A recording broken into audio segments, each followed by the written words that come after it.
जिन लोगों ने तुम्हें हमेशा सत्य के मार्ग पर रखना चाहे, हमेशा सच दिखाना चाहा है, तुम्हें उनको कभी भूलना नहीं चाहिए। ये वही लोग हैं जो तुम्हें बचा लिए।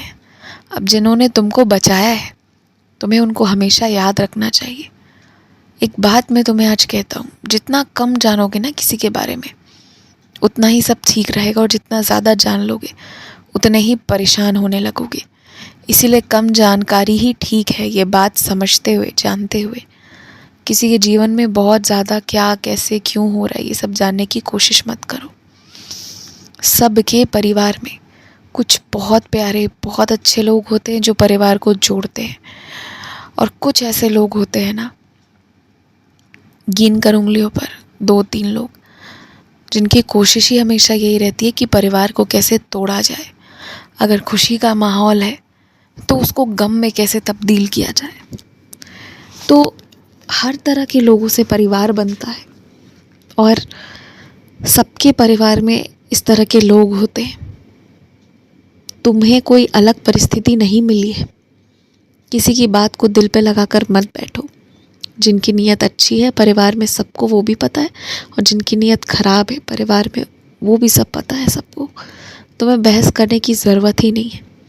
जब तक मैं ना कहूँ बेवजह अपनी ऊर्जा क्यों बर्बाद करते हो। जहाँ मैं कहूँगा वही बातें करना, वही सवाल पूछना, वही प्रश्न उठाना। लेकिन जब मैं ना कहूँ तो कोई बहस नहीं, कुछ नहीं करने जाना है तुम्हें। और हाँ, गृह प्रवेश की तैयारी में लग जाओ। तुम्हें खुद का मकान चाहिए था ना, तुम्हारा पहला मकान तुम्हें अगले साल तक तैयार होकर मिल जाएगा।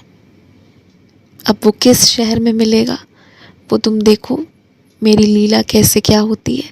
पर मैं ये कह सकता हूँ कि जहाँ तुम्हारा रहना लिखा है उसी शहर में तुम्हारा मकान होगा, और इतनी शांति से होगा कि ज़्यादातर लोगों को कभी पता ही नहीं चल पाएगा कि तुम्हारा पहला मकान तुमने कब, कैसे और कहाँ लिया था। बहुत शांति से सब कुछ होगा, और जितने कम लोग जानेंगे उतना ही अच्छा है। जितना हो सके कम से कम लोगों को बताओ, जितना हो सके।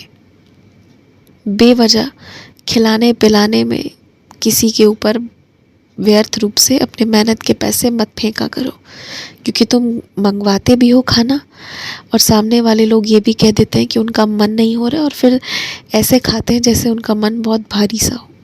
तो जिन्हें खुशी से नहीं खाना है उनके लिए इतने महंगे महंगे खाने बाहर से मत मंगवाया करो। देख लो उन्हें क्या, कैसे खाना है, उसके बाद कभी कभी उनके खुद के ऊपर भी छोड़ो। तब जाकर अगर उन्हें सही लगेगा तो आगे खाएंगे तुमसे, और नहीं तो नहीं खाएंगे। और इसमें कोई अफसोस मत पालना। लेकिन बेवजह ना बाहर से इतनी महंगी चीज़ें मंगवा कर रोज़ मत खिलाओ। कोई ज़रूरत ही नहीं है। इतनी सी बात समझो। खूब खुश रहो, आयुष्मान भव, चैन से सो जाओ।